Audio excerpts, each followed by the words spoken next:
இந்த சிப்கார்டை வளர்ச்சின்னு சொன்னவன் அவன் மட்டும் சிக்கனான்னு வச்சுக்கோங்க, அதுக்குள்ளே வச்சு கொளுத்தி விட்டுருவேன். இப்ப என்னடா டே, நான் ஒரே ஒரு கேள்வியை உங்ககிட்ட சொல்றேன், உங்ககிட்ட கேட்கிறேன், உங்க அண்ணன் கேட்கிறேன். தொழிற்சாலை வளர்ச்சி என்று சொன்னீர்கள், சிப்கார்டு வளர்ச்சி, அது வளர்ச்சி, இது வளர்ச்சி என்றீர்கள். சரி, அப்புறம் எதுக்கு எங்க ஆத்தாவுக்கு 2500 கொடுக்குற? வேலை வாய்ப்பு வரும், எல்லோருக்கும் வேலை வாய்ப்பு வரும் என்றால் வேலை இல்லாத இளைஞனுக்கு எதற்காக 4000 கொடுக்குற? என்ன வளர்ச்சி இது? அப்ப வளரல. இவன் ஏன்டா அந்த டாஸ்மார்க்க மூடலைன்னா கள்ளச்சாராயம் வந்துரும்ன்றான். எவ்வளவு பெரிய ஐயோக்கியத்தனம். அப்புறம் அதுக்கு போலீஸ், அதுக்கப்புறம் நிர்வாகம், இது வந்துடும் அது போயிரும் சொன்னா எப்படி இருக்கு? இப்படியா பேசுறது? 5 வயசு பிள்ளைய கற்பழிச்சிடறான், 60 வயசு அம்மாவையும் கற்பழிச்சிடறான். அப்ப விபச்சார விடுதியை திறந்து விட்டுரும் சொன்னா எப்படி இருக்கும்? செருப்புகள் அடிக்க மாட்டேன். அப்ப நீ கள்ளச்சாராயம் வந்துரும்ங்கிறதுக்காக திறந்து விடுறேன்னா கட்டுப்படுத்துறா. உங்க உடன் பிறந்தவன் முதலமைச்சர் நாற்காலியில உட்கார்ந்தா ஒரு சொட்டு போத, ஒரு கள்ளச்சாராயம், ஒருத்த மது, கஞ்சா, பான்பராக்கு, சிகரெட்டு, குட்கா வித்துறான்னு சொல்லு. நோக்கம் இருக்கு, இருக்க கூடாது, இருக்காது. லஞ்சம் கொடுக்காதேன்னு சொல்ற மகன் இல்ல நான். லஞ்சம் வாங்கின தூக்கிட்டேன், அந்த இடத்துல உன்னை பண்ணிருக்க மாட்டேன், தூக்கிட்டேன். நான் ஏன் கொடுக்காதுன்னு சொல்லணும்? என்ன அதிகாரிகள் யாரும் வாங்க கூடாது. வாங்கினா சஸ்பென்ஸ் கிடையாது, ஸ்பாட் டிஸ்மிஸ் தான். பணியிலே இருக்க மாட்டா, தூக்கிடுவேன், அவ்வளவுதான். உன் சர்டிபிகேட் டிஸ்குவால் மதிப்பிழக்க செஞ்சு விட்டுருவேன். ஒழுங்கா இருக்கணும். இதெல்லாம் தன்னலமற்ற அன்பான சர்வாதிகாரியால தான் ஆள முடியும். அப்படி ஒரு தலைமை இருந்தானா அவன் தான் என் தாத்தன் காமராஜ். இன்னைக்கு அடுத்தவர் தோறுக்கு கைகட்டி சிரிக்கிறார்கள், ஏளனம் செய்கிறார்கள். அரசியல் மாண்பு இல்லாமல் போச்சு. தாத்தா விருதுநகர்ல தோத்து போயிடுறாங்க. தோத்து போன உடனே பேரறிஞர் அண்ணா கிட்ட போய் ஆசை தம்பின்னு போய் சொல்றாரு, ஐயா இந்த மாதிரி அண்ணா நம்ம காமராஜ் தோத்துட்டாரு அப்படின்னு மகிழ்ச்சி அடைகிறாங்க, சந்தோஷமா தோத்துட்டாரு அப்படின்னு. ஒரு கண்கலங்கி சொல்றாரு, சந்தோஷப்படாதீங்க ஆசை தம்பி, ரொம்ப சங்கடப்படுவீர்கள். மகத்தான ஒரு மக்கள் தலைவனுக்கே இந்த நிலைமை என்றால் நமக்கெல்லாம் என்ன நிலைமைன்னு எண்ணி பாருங்கன்றாங்க. இன்னொரு கட்சி தலைவருடைய, அவரை எதிர்த்து அரசியல் செஞ்சிருக்காரு, அந்த கட்சி தலைவரின் தோல்விக்கு வருந்துகிறார் பேரறிஞர் அண்ணா அவர்கள். அண்ணாதுரை அமெரிக்காவுக்கு போகும்போது நிக்சன் சந்திக்க மறுத்துறாரு அமெரிக்க அதிபர். நிக்சன் இங்க வரும்போது ஒரு இந்தியாவில் ஒருத்தரை சந்திக்க நினைக்கிறாரு, அது நம்ம தாத்தா காமராஜர். அவனுக்கு ஏதாவது அவரை பிடிக்க பாத்திரம் எப்படியாதுன்னு நினைக்கிறாப்ல. நம்மால திமுறல நிக்சன் எல்லாம் நான் பார்க்க முடியாதுன்றாப்ல. என்ன அப்படி சொல்லி அவர் அமெரிக்கா யாரா இருந்தா என்ன, நம்ம அண்ணாதுரையை சந்திக்காம மறுத்துட்ட போது நான் ஏன் அவனை போய் சந்திக்கணும்? எப்படி பாருங்க, அண்ணாதுரை சந்திக்கலையா, நம்மளை சந்திக்கிறாரா, வெறுப்புக்காவது அவரை சந்திப்போம்னு நினைச்சு சந்திக்கிறாள் இன்னைக்கு இருக்கு. அவ்வளவு அரசியல் மாண்பும் நாகரிகம் கொண்டு அரசியல் தீண்டாமை துளியும் இல்லாத வாழ்ந்த பெருமக்கள் அன்று வாழ்ந்திருக்கான். நான் ஒன்னும் மன்னன் இல்லையே, மந்திரி மகன் இல்லையே, கூட்டம் வர்றதுக்கு வான்னு சொன்னா ஓட்டு போடுறதுக்கு.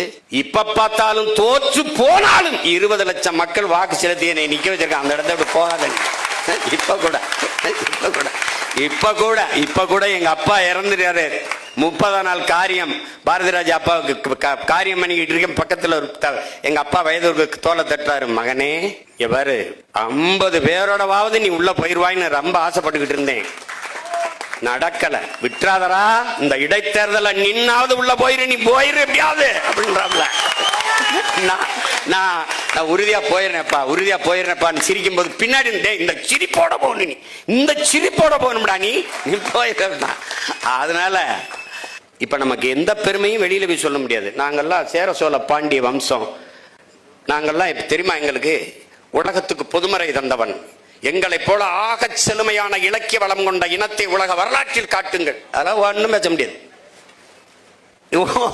ஒரு பெருமையும் பேச முடியாது. நீ இப்ப இருக்கிற நிலைமையில நீங்களா அதெல்லாம் நீங்களாடா அப்படின்னு.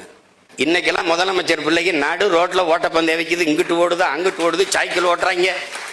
நான் எல்லாம் படுற பாடு, என் வீட்டு பக்கத்துல தான் இவங்க எல்லாரும் வீடு இருக்கு. இந்த கிளம்பி வர்றதுக்கு முன்னாடி சாலையில கயிறை கட்டி போலீஸ் 2000 பேர் நின்றுக்கிட்டு, இங்கிட்டு போகாத அங்கிட்டு போகாத. என்னைய பார்த்தோம், நான் பிளீஸ் என்ன செய்வான்னு தெரியலையே அப்படின்ட்டு, போய் தொலைங்கடா, என்னத்தையா ஓட்டி தொலைங்கடா. கொடுமை. அப்போலாம் நான் தாத்தனை நினைச்சுப்பேன், இந்த பைத்தியக்கார மாதிரி உனக்கு வாழ தெரியல, என்னத்துக்கு இப்படி இருந்தா நீ கதை சட்டை கட்டிக்கிட்டு சும்மா ஒரு கடைசி வரை சன்னியாசியா வந்து செத்து போனாப்புல. என்ன பண்றது சொல்லுங்க. பிள்ளைகள் அரசியல் கற்கணும்.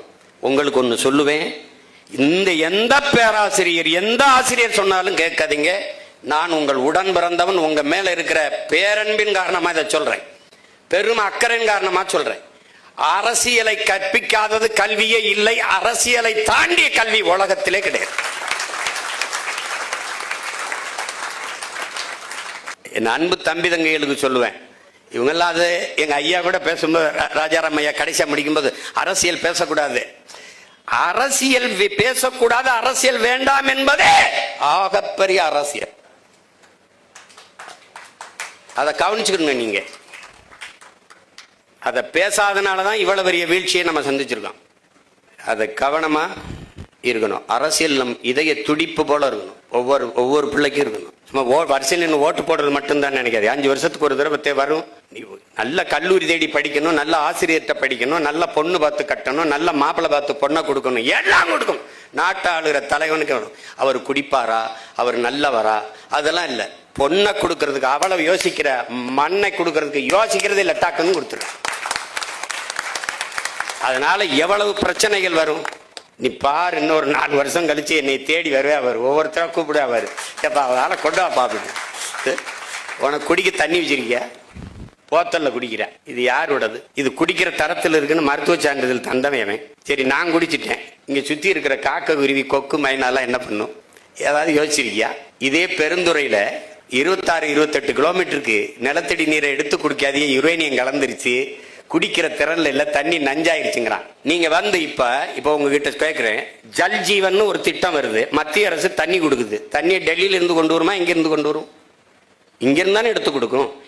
ஏன் மண்ணில் இருந்து என் மக்களுக்கு தண்ணி எடுத்து கொடுக்கறதுக்கு நீ எதுக்கு வராங்க? எதுக்கு வர? இந்த சூயஸ்ங்கிறவன் யாரு?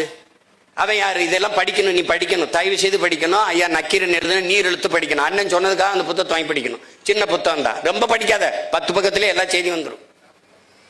அவன் அந்த அயோக்கிய பிரான்ஸ்ல இருந்து போய் உலக வங்கியில கடன் வாங்குது. அந்த பொலிவியா 250 கோடி. அதுக்கு அவன் சொல்றது, இவனுக்கிட்ட உன் நதியை கொடுன்றான். சரி, நதியை தானே கேட்கிறான், என்ன பண்ண போறான்னு கொடுத்துறான். அவன் அதுல இருந்து நதியிலிருந்து தண்ணி எடுக்காத, விவசாயத்துக்கு பயன்படுத்தாத, ஒரு சொட்டு தண்ணி உனக்கு உரிமை இல்லை, நதி என்னதுன்றான். கடைசி அவன் கொடுக்கறதான் தண்ணி, அவன் சொல்றதான் காசு. என்ன ஆயிடுச்சு?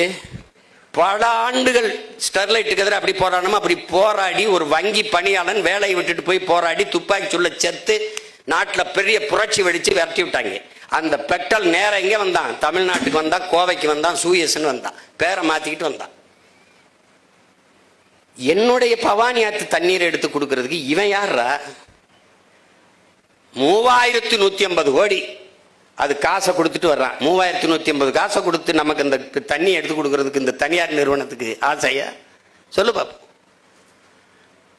ஒரு நாள் நீ தவிச்சு நிப்ப, பசிச்சு நிப்ப, வேலை வெல்லாம வீதியில் நிற்கும் போது நீ அண்ணனை கவனிப்ப. நீ இப்ப நான் பேசுறதெல்லாம் உனக்கு வேடிக்கையா இருக்கும். நீ ஆடு மாடு வளர்க்கறத அரசு பணியா மாற்றுவோம்னா சிரிக்கிற. ஆனா வீட்டுல போய் தயிர், மோர், பால்லாம் நல்லா குடிக்கிற. வேலை வாய்ப்பு இல்ல. அப்ப ஆடு மாடு மேய்ப்பதையும் வேளாண்மை செய்வதையும் அரசு பணியாக மாற்றிக்கொள்வோம்ங்கிற. அப்ப கூடுதல் வேலை வாய்ப்பு வந்துருது. அவ்வளவுதானே? நீ IAS ஆகிரம் போய்க்க, IPS ஆகிரம் போய்க்க, டாக்டராகவும் போய்க்க.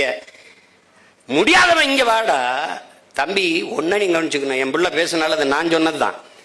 உன் செல்போன்ல எத்தனை ஜி வரலாம், ஆனா கஞ்சி விவசாயி நான் தான் ஊத்தணும். நீ சாப்ட்வேர் இன்ஜினியர், சாப்ட்வேர்ல வேலை செய்யலாம். சாப்பிட்டு போய் தான் வேலை செய்யணும். சாப்ட்வேர் இண்டஸ்ட்ரியின் பிதாமகனா இருக்கிற பில்கேட்ஸ் 2,76,000 ஏக்கர்ல விவசாயம் பண்றான். இன்னைக்கு அமேசான் பிரேம் வீடியோ இருக்குல்ல, அதனுடைய உரிமையாளன் பல லட்சக்கணக்கான ஏக்கர்கள் விவசாயம் செய்யறான். ஏன்? நிலையான பொருளாதாரம், எல்லோருக்கும் வேலை வாய்ப்பு அங்கதான் இருக்குன்னு நினைக்கிறான். பாலின் சந்தை மதிப்பு தமிழ்நாட்டின் 3 லட்சம் கோடி, சாராய சந்தை 50,000 கோடி. அன்னைக்கு நம்ம இவ்வளவு நலத்திட்டத்தை நிறைவேற்றிய தாத்தன் ஒரு சொட்டு மதுவை நாட்டில் வச்சிருந்தானா சொல்லு? இவன் கல்லுக்கடை கூட திறக்கல, ஒத்துக்கல்ல. ஆலியாறு டேம கட்டணும், தண்ணி எடுத்துட்டு வரணும். கேரளாவில் தண்ணி கிடக்கு, 3 கிலோமீட்டர் மலையை குடைஞ்சு இங்க கொண்டு வந்தா தான் வரும். அப்ப இந்த கனால வெட்டணும், மலைக்குள்ள குடையணும். அப்ப இன்னைக்கு இருக்கிற நுட்பம் இல்லை. அப்ப என்ன செய்யறது? மனித ஆற்றல் தான். அதை வச்சுக்கிட்டு இன்னைக்கு மாதிரி ரொம்ப வச்சு இது வச்சு டக்கு டக்குன்னு இல்லை, நாட்டு வெடிகுண்டு கடப்பார கோடாரி வச்சுதான் குத்தி போகணும். அப்ப உள்ள ஆளுங்க அனுப்புறாரு, தெரியும் அவருக்கு. வெளியில வந்தா பணம், இல்லைன்னா பணம். ஆனா தெரியும் வழி இல்லை.